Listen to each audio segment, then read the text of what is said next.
ایڈینڈ میں آپ کا استقبال خبر کا نام دکھاتے ہیں آج کی اس خبر کو۔ 32واں سالانہ سنی اجتماع آزاد میدان ممبئی میں آج سماپت ہوا۔ ہم آپ کو بتا دیں جمعہ شنیچر اتوار 3 دنوں کا یہ شاندار اجتماع میں مفکر اسلام علامہ مولانا قمرالزمان خان اعظمی کا دل کو چھو لینے والا بیان ہوا۔ لاکھوں کی سنکھیا میں لوگوں نے اجتماع میں شرکت کی۔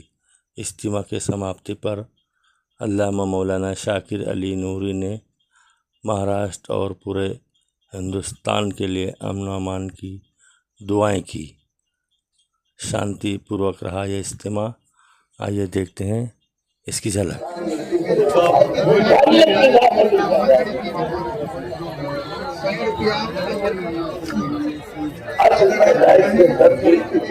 جو اپنے وجود سے کائنات عالم کو حسن و جمال، موسمی کے اعتدال اور گم گشتہ راہ کو راہ یاب کمال بنا دیتی۔ بحمد اللہ تعالی و تقدس آج اس علمی، فکری اور دعوتی کہکشاں میں ہمارے درمیان ایک ایسے ہی داعیے دین برحق جلوہ نمائی کی شرف سے ہم سب کو مشرف فرما رہے ہیں، جو ہماری قوم کی رہنمائی کے لیے گردش نجوم اور فیض رساں قمر بن کر فراغت کے بعد سے اب تک قوم و ملت کی تشنہ لبی کو جام شیریں سے بجھا رہے ہیں۔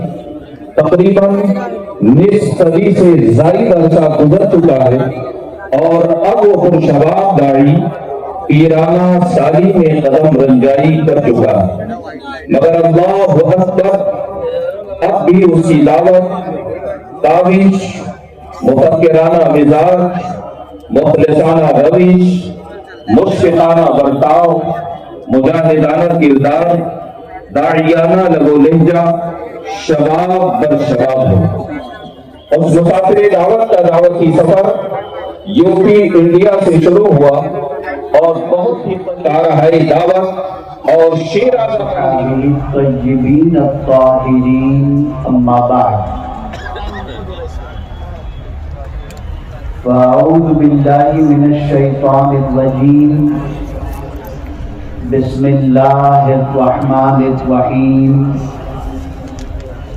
یا ایھا الذین آمنوا باللہ ورسولہ صدق اللہ العظیم۔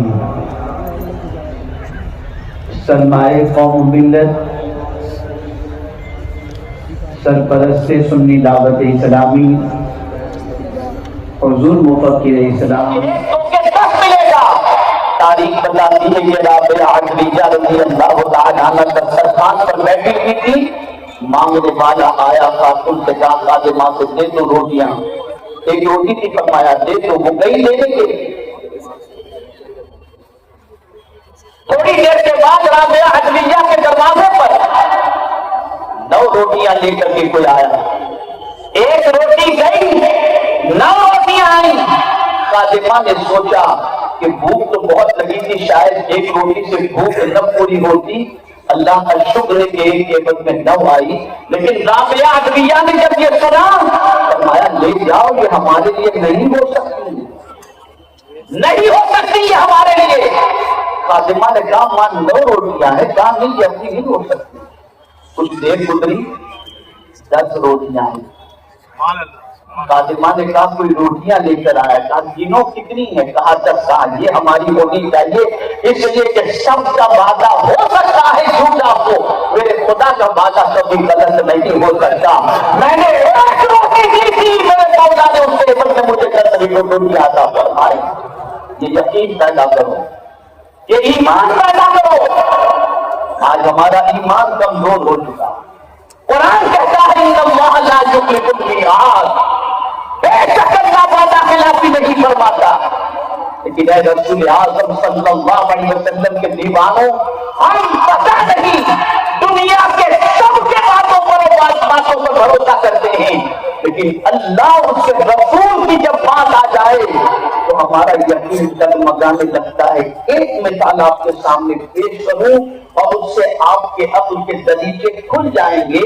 آج کے دور میں انسان یہ کہتا ہوا نظر آتا ہے مولانا جھوٹ بولے بغیر کاروبار چل ہی نہیں سکتا. اور قرآن کہتا ہے وَاجْتَنِبُوا قَوْلَ الزُّورِ، جھوٹ سے پرہیز کرو. اب آپ نے تو معاذ اللہ یہ کہہ دیا لاشعوری طور پر کہ اللہ کے فرمان پر عمل کریں گے تو بھوکے رہیں گے. یہ یقین کی کمزوری ہے، یہ ایمان کی کمزوری ہے. اور جب یہ کمزوریاں آہستہ آہستہ پیدا ہونی شروع ہوتی ہیں تو ایک وقت آتا ہے کہ جس کے فرمان سے یقین کمزور ہو جائے پھر اس ذات پر سے بھی یقین کمزور ہو جاتا ہے. اور اس وقت آپ شاید نہیں جانتے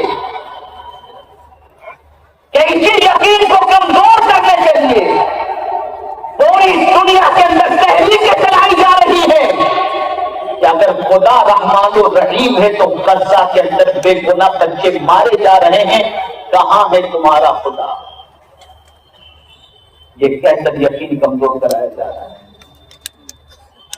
اے رسول اعظم صلی اللہ علیہ وسلم کے دیوانوں، اس بات اچھی طریقے سے ذہن کے اندر محفوظ کر لیں، اللہ کی حکمت اللہ ہی بہتر جانتا ہے، اور اس سے زیادہ اپنے بندوں پر مہربان کوئی دوسرا ہو ہی نہیں سکتا.